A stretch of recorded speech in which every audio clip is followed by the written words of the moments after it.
Hi, I am Dr. Syed Zahin Alam, Assistant Professor, Dayal Singh College, University of Delhi. I welcome you to this episode of EPG UGC Pathshala. In this episode, we are going to learn about folding and faulting, in which we will cover about the concept of stress and strain, and then we will try to understand what do we mean by the strength of the rock. Thereafter, we will see the basic geometry of the fold and fault, and we will also discuss different types of folds and faults. In the end, we will also see the significance of folding and faulting for the human society. Now, let us start the discussion.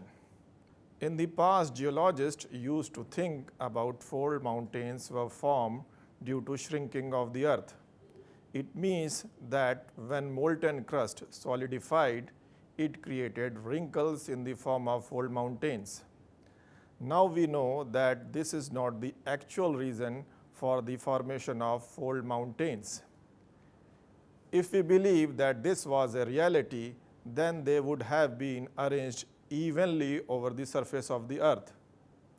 Therefore, question can be raised: why mountains are confined to specific places on the earth?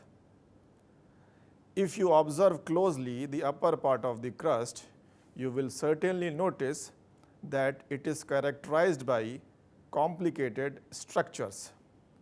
This complication has been created by different types of stress that is resulting into folding, faulting, volcanic activity, igneous intrusion, and metamorphism. Now let us discuss what do we mean by the concept of stress. The understanding of concept of stress and strain is actually mandatory to comprehend different types of crustal deformations, as it is evident from this picture. For a layman, stress may denote an activity related just with pushing and pulling. Similarly, it is considered as deformation in form of bending, breaking, and stretching. But technically, both terms have deeper meaning. Now let us understand the meaning of stress and strain in context to geomorphology. This animation is showing that force is a definable vector quantity that tends to produce a change in motion of a body. Since the force is defined by its magnitude and direction, therefore it may be expressed by an arrow.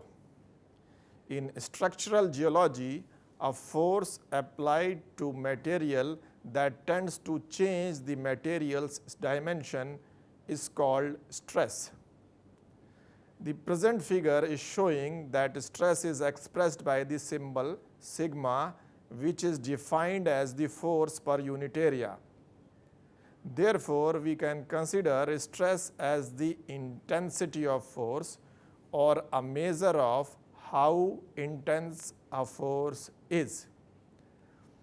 Effect of stress on rock or any other material is called strain. Therefore, the strain represents the deformation caused by stress. This deformation can be in form of dilation and distortion. The figure is showing that the strain resulting in form of change in volume is called dilation. On the other hand, this figure is showing that the distortion denotes change in form or volume or both. In real world, there are three types of stress, that is tensional stress, compressional stress, and the shear stress. Now let us see what do we mean by the tensional stress. If you have gone through module number 10 on plate tectonics, you might have noticed along the divergent boundary tensional stress is produced.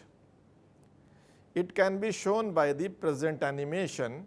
The animation is showing that a rectangular rock body is said to be under tension when it is subjected to external forces that tend to pull it apart.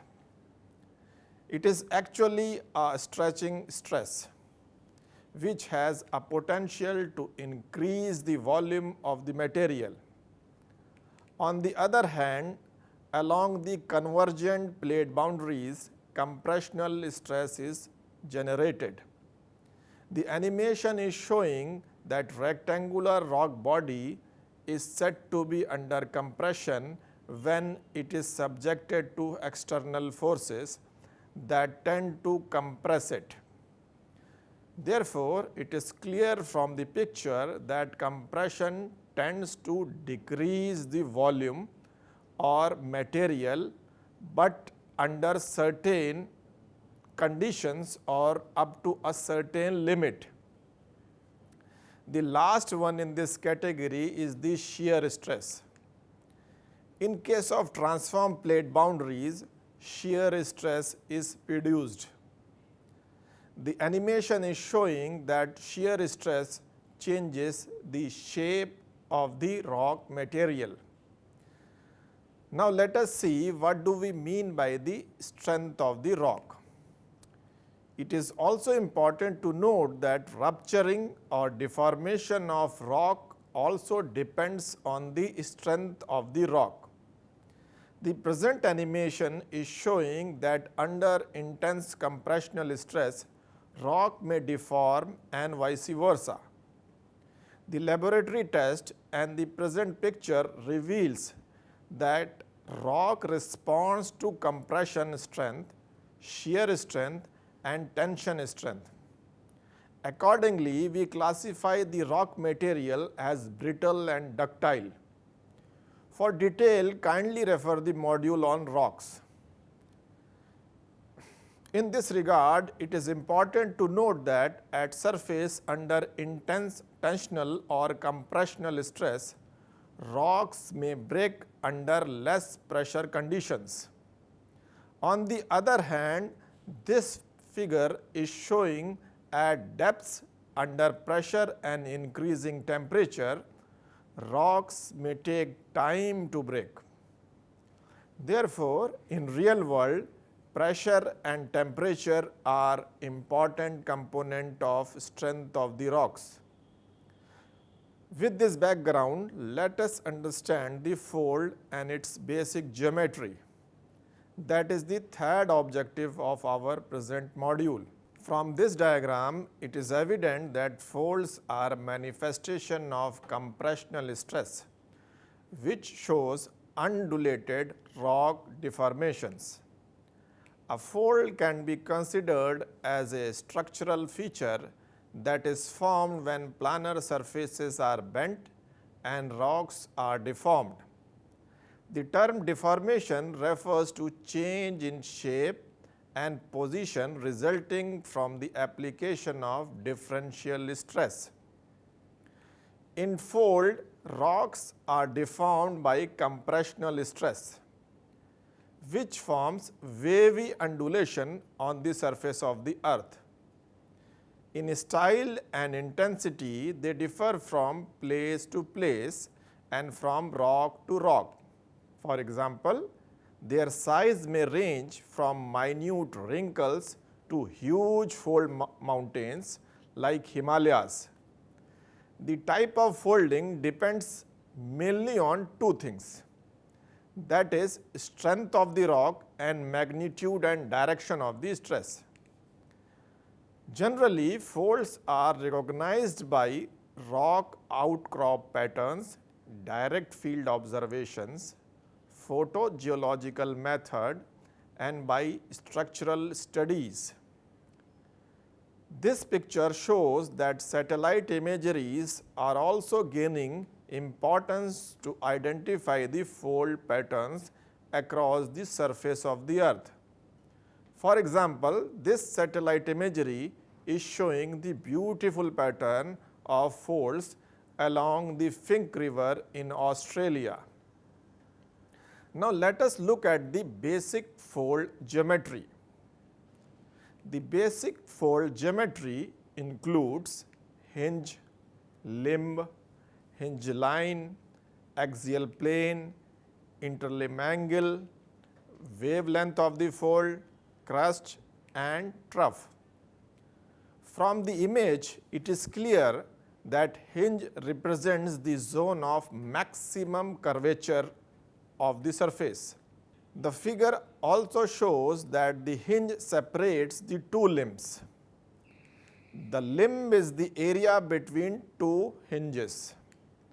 A point in a limb where the sense of curvature changes is recognized as inflection point. It is clear from the diagram that in a fold there are two limbs and one hinge. The third is the hinge line, which is the line of intersection with a bedding plane.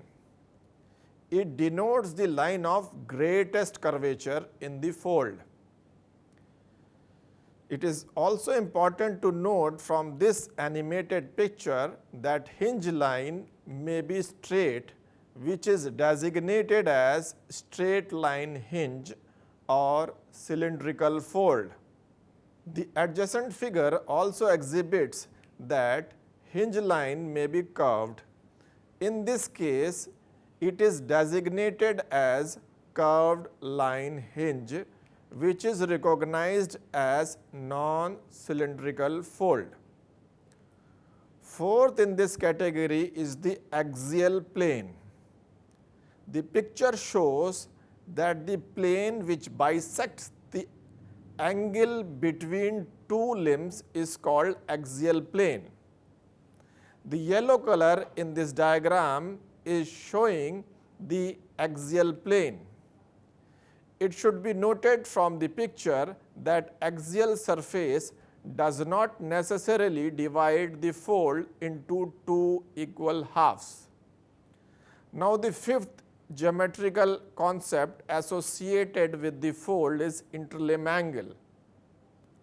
The changing green color on top of the fold shows that the interlimb angle is made by limbs of the fold, which is designated as fold angle or interlimb angle. It is also important to note that smaller the interlimb angle, greater the intensity of folding. Now let us see what do we mean by the term wavelength of the fold. From the picture, it is clear that the distance between the two hinges or zone of maximum curvature is called wavelength of the fold. From the diagram, it is also clear that the amplitude of the fold is half the height of the structure, that is measured from crust to trough. Similarly, image also shows that the uppermost and lowest point of a fold are called crust and trough respectively. With this background, let us see different types of folds. Folds can be classified into several ways. Like basis of classification may be interlimb angle, symmetry of the fold, and appearance of fold in cross section. Let us see each one of them one by one. We already know that the angle made by the limbs of the fold is designated as interlimb angle. The classification of folds on the basis of interlimb angle signifies the tightness and openness of the fold. In this way, geologists can also infer amount of deformation through the present classification. In general, we can identify four types of fold on the basis of interlimb angle.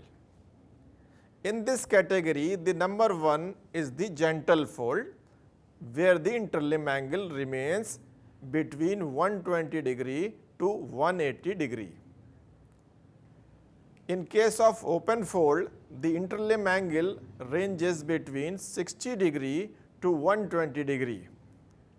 On next level, in tight fold, the interlimb angle ranges between 10 degree to 60 degree.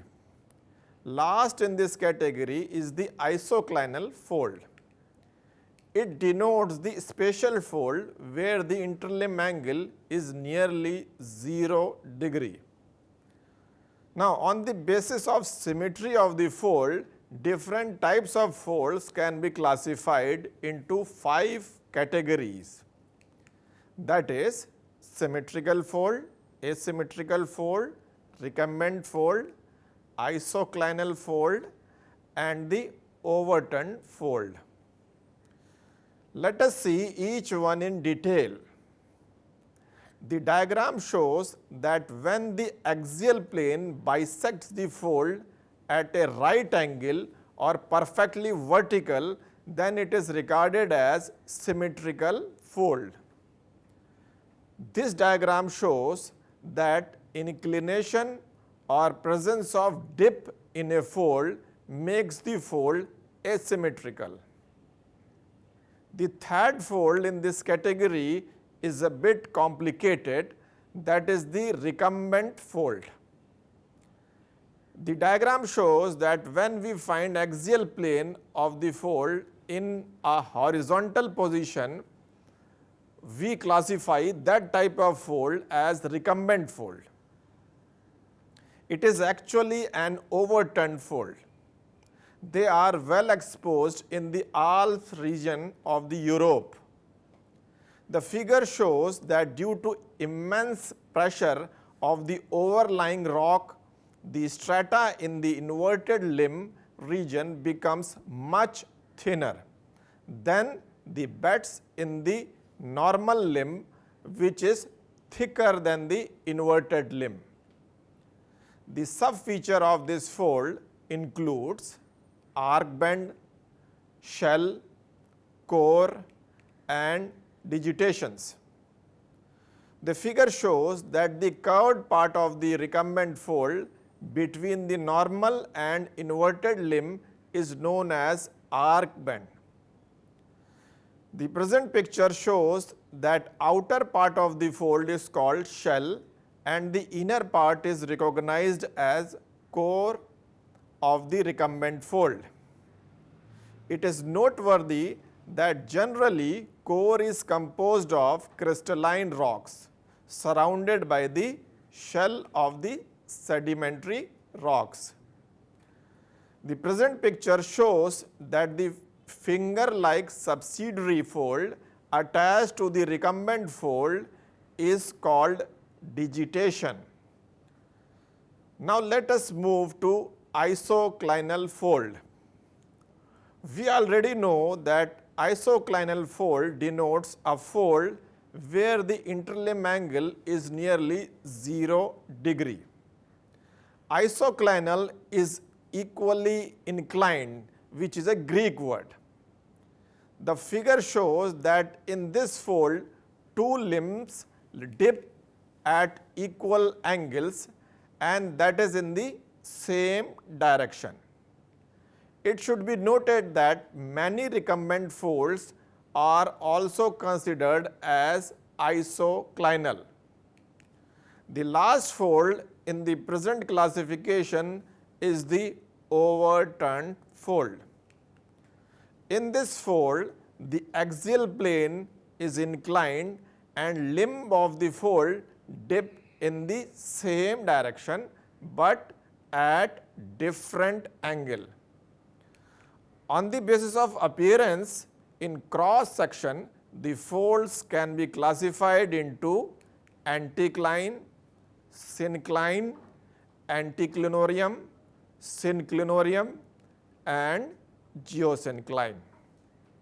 The figure shows that convex shaped up-folded rock beds are designated as anticlines. That is a type of fold which is convex upward. The figure also exhibits that they may be symmetrical and asymmetrical. Accordingly, they are also named as symmetrical anticline and asymmetrical anticline. The diagram shows that a fold which is concave upward and generally dips towards the axial plane is regarded as syncline. Similarly, anticlinorium is a large anticline containing subsidiary folds of smaller size. In Scotland mountainous area, one can find example of this category of fold. The fourth category of fold in this classification is the synclinorium, which denotes a large syncline containing subsidiary folds of smaller size. They are found in the central part of Aravalli ranges in India. The last in this category is the geosyncline. It means earth syncline. But here the note of caution is that this term should not be used for large synclines because geosyncline is considered as huge elongated basins containing huge stock of sediments. Now let us see some special types of folds. The number one is the chevron fold. This diagram is showing that they are angular fold in which hinges are very sharp. They are also known as zigzag. Next in this category is the box fold. The picture shows that it is a type of fold in which the crest is broad and flat. They are also known as coffer fold. When the upper shell of the anticlinorium is eroded due to exogenic forces, the remnant outer shell is regarded as fan fold. They are found in Chota Nagpur plateau region of our country. Similarly, there are many other types of fold such as drag fold, monocline, homocline, dipper fold, plunging fold and dome. The intense folding may also create naps. Now let us move to fifth section of present module, that is the fault. The term fault reflects rupture or crack in the earth along which one side is relatively displaced with the other side or with reference to the other side. In size and total displacement, they may range from a few inches to hundreds of kilometers long. This animation shows that faults are formed due to great stresses. Therefore, they reflect brittle deformation. The brittle deformation results in fracturing and faulting. You can also notice brittle deformation if you have observed dropping of a glass on a hard floor. You might have noticed that it breaks into several pieces.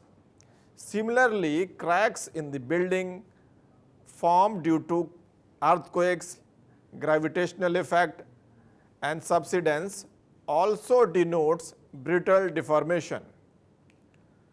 Geomorphologists and geologists recognize the existence of fault by identifying omission of strata, its dislocation and discontinuity, geometry of the fault and the sudden changes in the topography. Before going further, let us first see basic fault geometry. The diagram shows that the body of rock that moved as a consequence of slip on the fault is a fault block. Hanging wall block is the fault block or rock body above the fault plane. The picture shows that the fault block below the fault plane is recognized as foot wall block. The strike is the trend of horizontal line in the fault of the fault plane. In this line, next is the dip.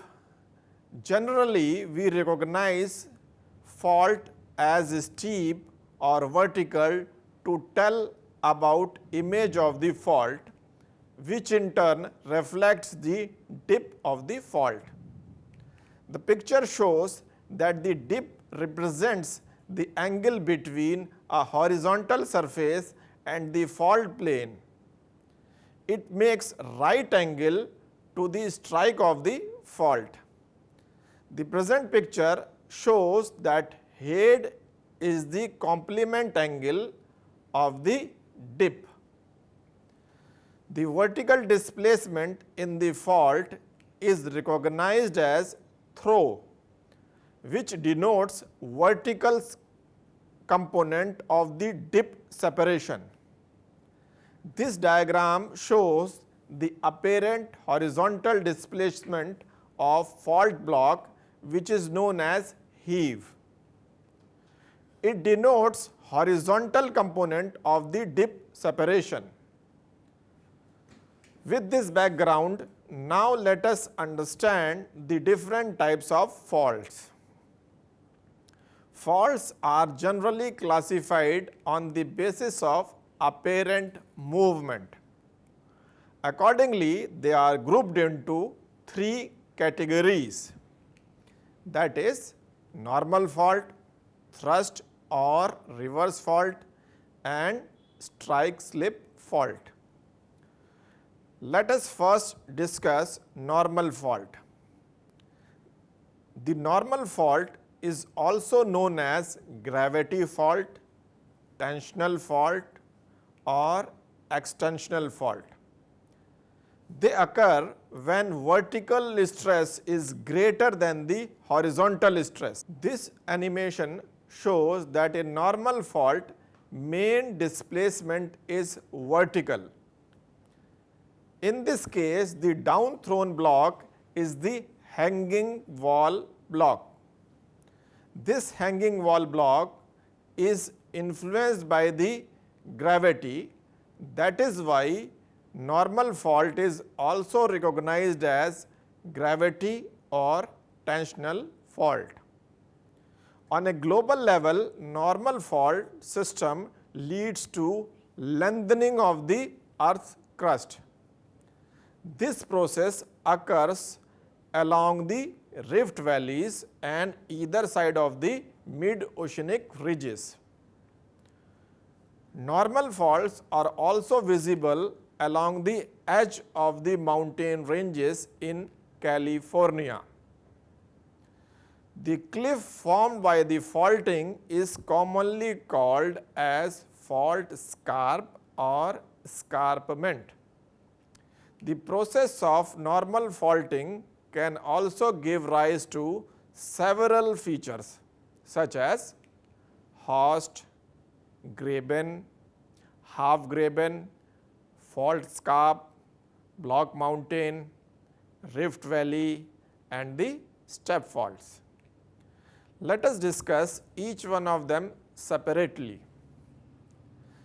The present diagram shows that horst is an upstanding fault block bounded by two normal faults. It also shows that in appearance, horst are similar to block plateau or mountain, but generally flat on top with steep sides. The Shillong Plateau is an example of horst. The elongated ridge-like horst is called block mountain. Wages Black Forest in Germany is well-known example of block mountain. The next is the graben. The figure shows that graben is a valley-like depression or trough representing a fault block bounded by normal faults. The half graben is also a common feature of faulted topography. The figure shows that in the half graben, the upper part of the hanging wall block is tilted towards the fault due to rotation of displaced block along the normal fault line. Half graben are common in the Range province of the western United States of America. From the figure, it is apparent that the steep, straight, cliff-like topography created along the normal fault plane is called fault scarps. In length, they may go up to 300 kilometers. The height of fault scarp may range between a few meters to a few hundred meters. The Rift Valley also comes in the category of normal fault. A long, narrow fault trough created along the divergent plate boundary is called Rift Valley. The East African Rift Valley is the well-known example of rifting. The map shows the aerial extent of East African Rift Valley along the divergent plate boundary. This belt extends from Ethiopia to Tanzania. This Rift Valley is also the sites of volcanic activity. The volcano Kilimanjaro in Tanzania is a well-known example of this belt. As Rift Valley open, water flows into the new lowland, consequently sea is formed. The Red Sea and the Gulf of California are examples of this process, and they are actually confined in large rift valleys. Similarly, the rifting due to tensional stress can also occur at local level. For example, Narmada and Tapti river in India flow through rift valleys. The last in this category of normal fault is the step fault. The figure shows that sometimes due to normal faulting, several parallel series of faults are formed, and they are like giant steps of stairs.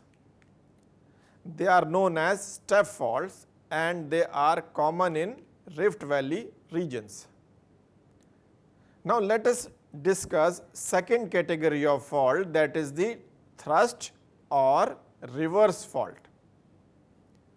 Unlike normal fault, the thrust fault are result of compressional stress. It is apparent from the animation that they are formed when hanging wall block has overridden the foot wall block.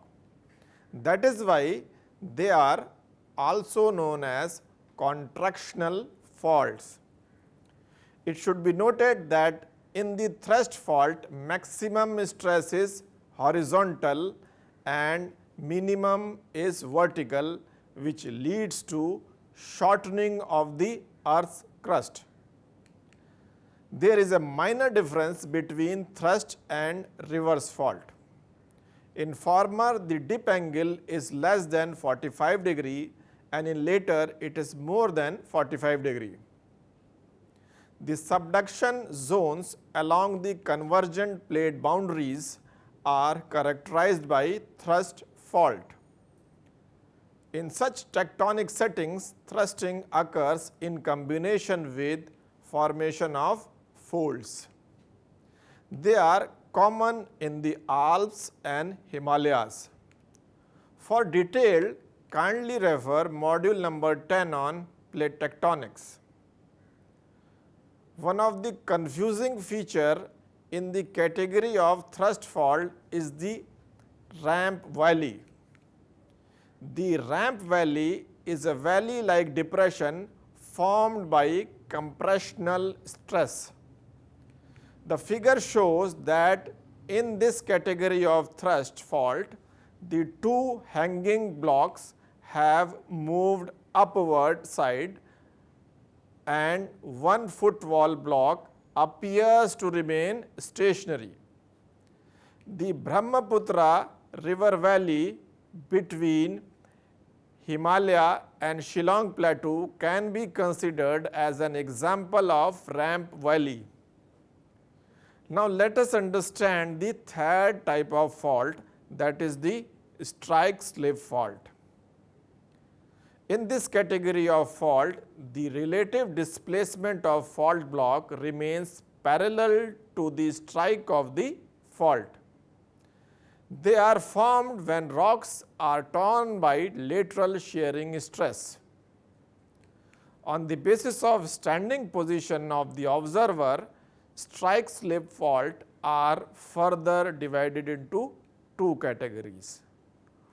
That is the right lateral strike-slip fault and left lateral strike-slip fault. Another fault which can be grouped into strike-slip fault is the transform fault. Transform faults are associated with the plate tectonics.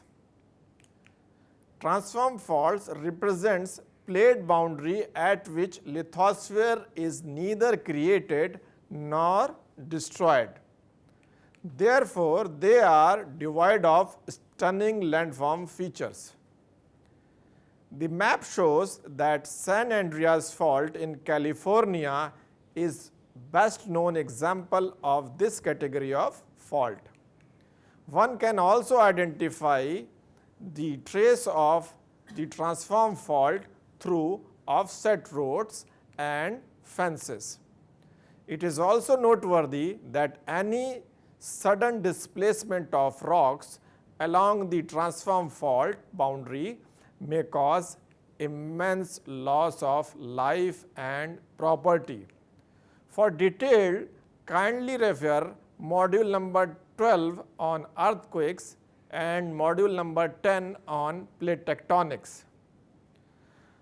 Now I suppose that you have fair understanding of the folds and faults. One question remains, that why we should study folding and faulting. I mean, what is the utility of this discussion? See, the study of folding and faulting is useful for academic purpose to create awareness about hazards and benefits associated with folding and faulting.